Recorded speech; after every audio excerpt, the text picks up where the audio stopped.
Sana si Leorio?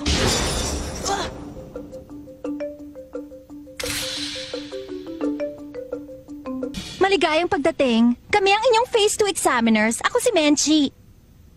At ako naman si Buhara. Para sa Phase 2, ang kailangan niyong gawin ay magluto. Buhara?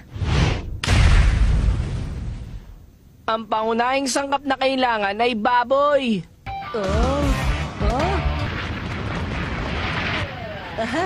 Aba, okay ah. Mukhang lahat sila nakahuli. Yan! Kainin nyo na at nang makatuloy na ako sa susunod na exam. Sabi mo eh. Sarap! Ha? Ano? Hindi mo pa nga natitikman eh. Tignan mo ang itsura niyan. Tutong na tutong. Andaya. Hanggang ngayon wala pa rin siyang tinitikman kahit isa. Mahirap to. Ano ba naman? Wala ba talaga marunong magluto sa inyo? Nakakawalang gana ng kapalpakan nyo ah. Alam ko na. Ito na po ang putahe ko. Sa wakas may hinain din sa harap kong mukhang matino. Hindi na importante ang lasa. Walang lasa! Punong-puno na ang tiyan ko. Solved na. Ako rin. Punong-puno na ako sa inyong lahat. Sorry na lang pero mukhang walang pumasa. Tapos na tayo dito. Hindi ko tatanggapin to. Sumusobra ka na! Halatang binipersonal mo na kami! Sobra ka na! Huwag mo akong insultuhin!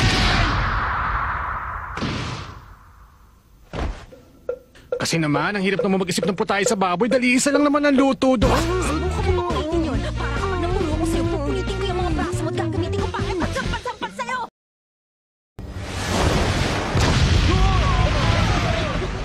Sabihin mo, Menchi Iha. Opo. Binagsak mo ba talaga ang bawat isa sa mga aplikante dito ngayon dahil kulang sila sa kakayahan at kagustuhang sumubok ng mga panibagong bagay? O dahil sarado ang mga isipan nila sa gusto mo? Hindi ako bagay maging examiner. Bibitiw na po ako bilang examiner. Sana po payagan niyo silang ulitin ang pagsusulit. Okay, ganito na lang kaya. Magpatuloy ka na lang bilang examiner at uulitin natin ang pagsubok. Pero ngayon, dapat makisangkot ka sa anumang maisip mong pagsubok para sa kanila.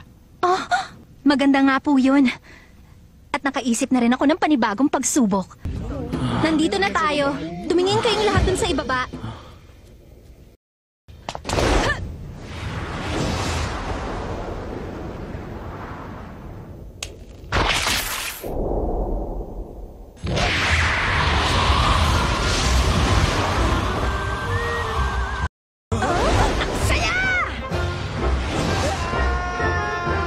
Maghintay muna tayo. Maghintay sa ano? Ang tagal naman. Wala pa bang hangin na paparating? Konting hintay pa. Nalinti ka na! Gon, wala pa ba? Yan nga na!